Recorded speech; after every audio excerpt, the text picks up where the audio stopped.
Hi, I'm Jason. Welcome to the video and thank you for your time.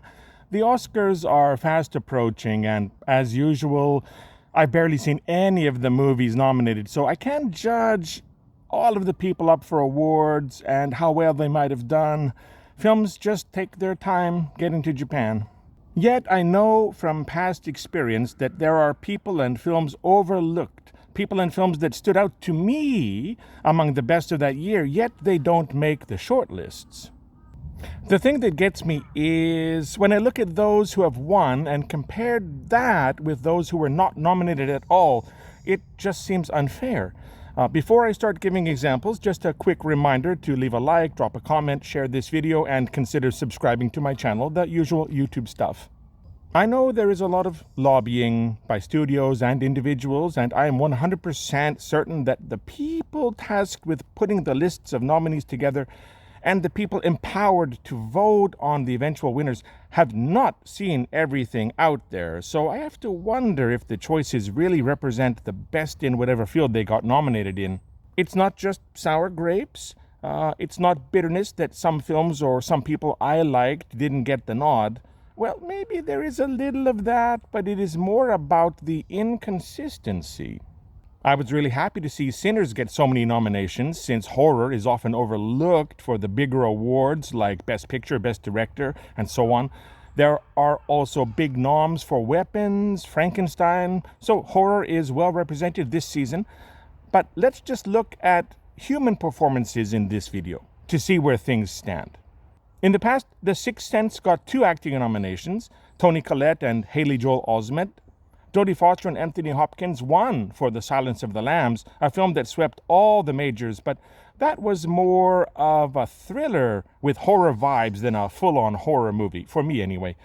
Kathy Bates also won for her turn in Misery, so I can't say that horror has always been neglected, but Toni Collette definitely deserved an Oscar nomination for Hereditary. It was a travesty that she was left out. And speaking of great performances in horror films, what about James McAvoy in Split?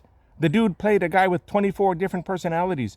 And while we didn't get to see all of them on screen, there were scenes where McAvoy cycled among various persona one after another, changing body language, vocal inflections, accents, facial expressions, postures, flawlessly and convincingly. Truly a marvel of performance. But it went unrecognized when the Oscars rolled around. A travesty, a total travesty. And don't get me started on Rami Malek and Bohemian Rhapsody. I am enough of a Queen fan, a Freddie Mercury fan, that the film itself turned me off completely with all of the historical inaccuracies and dramatic fabrications. I know that we can't expect 100% duplication of historical figures in biopics like this, but when the subject of the film is a singer, the bar has been raised pretty high. Let's take a look. I can go back to Gary Busey in the Buddy Holly story. He got an Oscar nom for portraying the rock and roll pioneer with detailed devotion, looking the part and singing everything himself. He lost 32 pounds for the role, so he would look more like the very slender Buddy Holly. Jamie Foxx won Best Actor for playing Ray Charles brilliantly. Foxx could play the piano and did some of the singing, but excellently replicated Ray Charles's mannerisms when he had to lip sync. Totally believable performance. In Walk the Line, both Reese Witherspoon and Joaquin Phoenix received Best Acting nominations for their depictions of June Carter and Johnny Cash, with Reese winning Best Actress in the end. Both of them did the singing, with Joaquin undergoing a lot of training to hit those low notes Johnny Cash was famous for. More recently, we had Austin Butler's breakthrough performance in Elvis as the king of rock and roll himself. The voice, the mannerisms, and the singing. He did young Elvis himself, and his voice was blended with the older versions of the actual man. Uncanny representation and totally deserving of the Oscar nomination Butler received for Best Actor. When I rewatched Dune 2 recently, I laughed out loud as Elvis and Bob Dylan faced off in a knife fight to the death. Yes, Timothée Chalamet was outstanding as folk music icon and legend Bob Dylan, playing the instrument and singing with remarkable authenticity. Another well-deserved Best Actor nomination there. Yes, I keep the bar quite high when it comes to portrayals of music icons in biopics. Rami Malek just didn't do it for me, and definitely not when on stage. I mean, he didn't even sing anything himself at all. Was that really the best performance of the year?